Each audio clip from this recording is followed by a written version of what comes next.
Hello అందరికీ. ఈరోజు నేను మీకు ఆమ్లెట్ లాంటి ఎగ్ కర్రీ ఎలా చేయాలో చెప్తాను. ఇది అప్పటికప్పుడు అవుతుందన్నమాట డిమాండ్‌గా. ఇంట్లో ఆల్రెడీ చికెన్ ఫ్రై ఉండింది. అలాగే తలకాయ కర్రీ కూడా ఉండింది.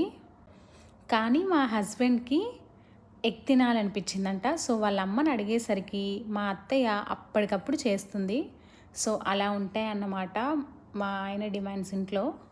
సో, మా అత్తయ్య దీన్ని ఎలా క్విక్‌గా చేశారో చెప్తాను. ఆయిల్‌లో కొంచెం జీలకర్ర వేసుకొని, ఆనియన్స్ ఫ్రై అయిన తర్వాత అందులో ఉప్పు, కారం, మసాలాలు కావాలంటే అల్లం వెల్లుల్లి పేస్ట్ అన్నీ వేసి మంచిగా ఫ్రై చేసి ఎగ్స్ వేసుకొని క్యాప్ పెట్టేసేయండి. అలా 2 మినిట్స్ ఉంచిన తర్వాత మంచిగా మగ్గిపోద్ది ఒక సైడ్ అంతా. ఆ తర్వాత రిటర్న్ వేసుకోండి. అంతే, ఆమ్లెట్ లాగా అయిపోతుంది. ఇక్కడ స్పూన్ బాలేదు కాబట్టి రాలేదండి. మరి ఏమనుకోకండి. సో, మీ ఇంట్లో ఇలాంటి డిమాండ్స్ ఏమన్నా ఉంటాయా?